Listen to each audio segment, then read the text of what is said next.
So today on the channel, guys, the video we're going to be doing is showing you step by step how to build an Antminer S9 from parts.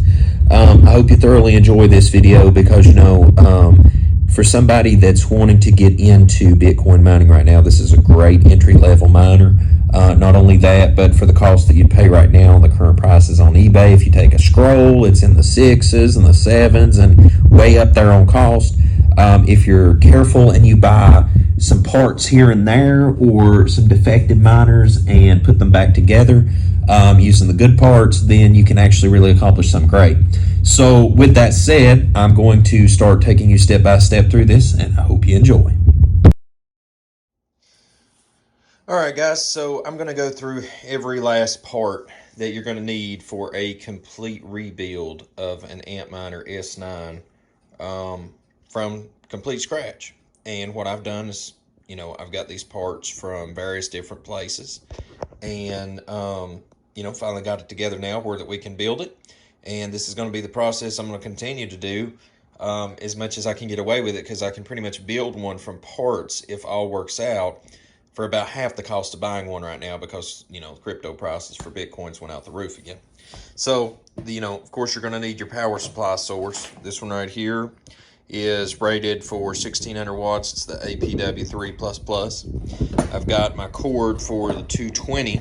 I think that's an NM13 plug. I think it is, or NM20. Anyway, that's the plug that I'm using downstairs for my mining operation. We've got the vent. This guy, I think that the people that make these there in North Carolina, that's the vent I've been using on the vent dug. Got 2 new fans. Of course, we've got our bracket on the back that holds the hash board in, and I've got this one right here suspended in the old frame so that you can see an example. This is actually going to be the frame we're going to put together. Here is your control board that you're going to need, okay? And it's already slid in the top plate. We're going to remount that in there. And you're going to need some fasteners. They're M4 .70 by 45.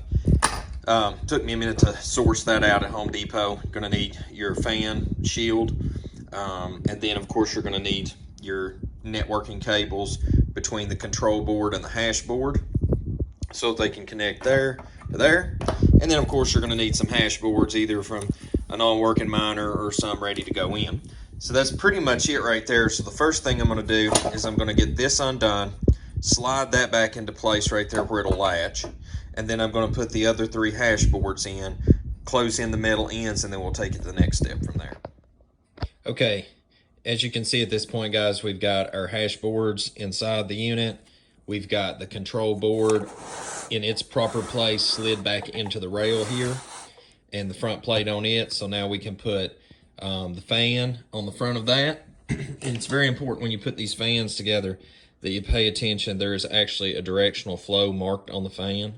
So obviously, we'd want to mount that fan like so, upright, and making sure the flow goes through, across them, out the back. And so I'll show you here in just a minute, once I screw them into place, how that looks in the fan guard on the front.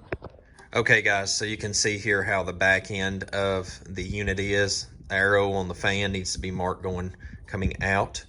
And then on the front side, you can see the fan shroud there protecting. And so at this point, what we're going to do is you're going to take the control wire for the fan, and you're going to plug the front one in here and the rear one in here. And then you're going to connect the feed ribbon cables between the boards like so. And I'll show you that in a minute, but 1 to 1, 2 to 2, 3 to 3. Okay, that's the way that needs to be connected up like so. Like I said, I'll get that connected, all them in place, and we'll go from there. Okay, so for review, front pin cable off of the fan, rear fan cable plugged in second slot, and then the ribbon cable from each hash board to the control board.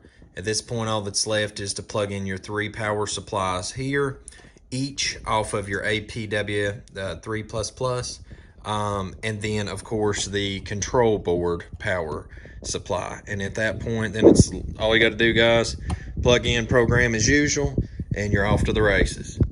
So guys, at this point, as you can see here, I got the unit on the shelf. I just got to go get a network cable I forgot to get. But you will see this running in a future video with the rest of my units once I get it programmed.